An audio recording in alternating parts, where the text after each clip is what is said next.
Just a real quick video here. I had people were direct messaging me on Twitter, asking a little bit more details. How did I get into precious metals, stuff like that? So I'll make a 2-3 minute video. I think it's a pretty cool story where your mindset can possibly change, whether that's getting into precious metals or trading, not trading, being a farmer, being a mechanic, whatever course for your future you are taking and why. For me, I had no idea about history of gold, much about any of that, right? So I guess you can call him my mentor, even though the way my cousin talks to me, he never really teaches me directly. It's more like indirect, sends me a video, a short clip of something that I'm like, why is he sending me this? And I started listening to it, and then it spikes my interest in certain things like investments and stuff like that, right? But it was never like, in my face, oh, this is what you have to do, blah, blah, blah. You guys get the idea. So some 5-6 years ago, he gives me this kilo bar of silver, and it was Valcambi Swiss, right? I had, again, no idea. I just have this piece of metal. It's pretty heavy, a kilo bar in your hand. It's kind of cool too. So he gave it to me for my wedding, right? And he says, you will need this one day. Those are his words. Now, again, this is not someone who is listening to a couple of videos here and there. This man has a doctorate's degree. I mean, he is very sharp, okay? And he follows markets. He follows everything from a geopolitical standpoint, you name it, right?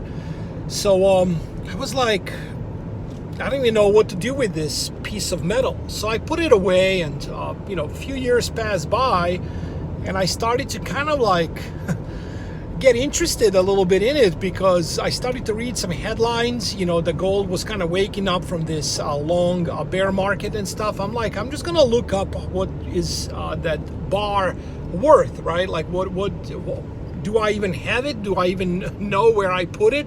So it took me a while to find it, which I was really pissed, because I just kind of put it somewhere. I didn't even care. That's how much common sense I had at the time. So I looked it up, and it was about $600 or $550, I think, to be exact, was it cost at the time when I looked it up. And today that bar is about $1,100 or $1,050, and that's if you can even put your hands on it. And then on top of that, you can add more premiums and everything else. So basically more than double the price, right? Which is nothing major. It's not that big of a deal, but that's what precious metals do. They preserve wealth. This piece of metal, I can just call up JM Bullion, SD Bullion, whatever, go down the street here and exchange this. So it's liquid. Yes, you can just press a button like with cryptocurrencies, for instance, and send your money elsewhere.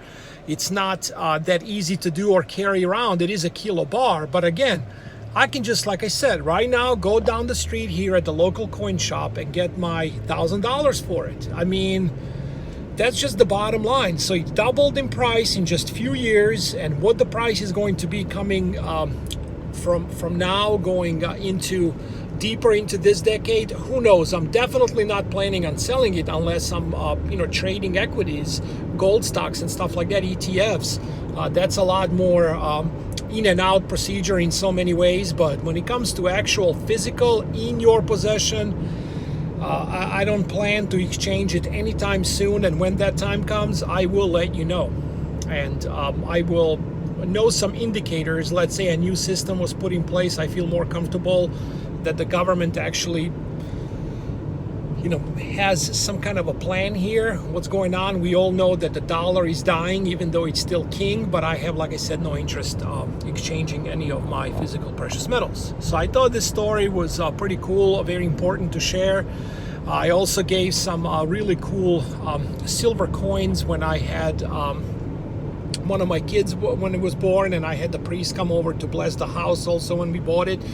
Jesus was on him. It was a really cool silver coin, so I used to give those to priests, and I guarantee you hopefully decades from now, these people, us, we're going to be alive. They're going to be alive, and they're going to remember that coin, because you should have seen this person's face when I pulled out that silver, coin with, Jesus on the cross on it. He just, he was trying to kiss my hand. I mean, it was because I held that coin, and it means so much for people that understand what it is, and just the gesture of something like this versus giving them, cash or something like that for their services. It is just very important to understand that. So graduation parties, stuff like that, to buy a roll of coins, pure silver, stuff like that, or at least one coin, I think it's very important to do. Again, this is just my 2 cents on this. If you find this informative, if you find it overall interesting, press the like button, share these videos, and raise awareness about real money. It could actually save a lot of people's lives, because what is coming down the pike here, it is not going to be pretty.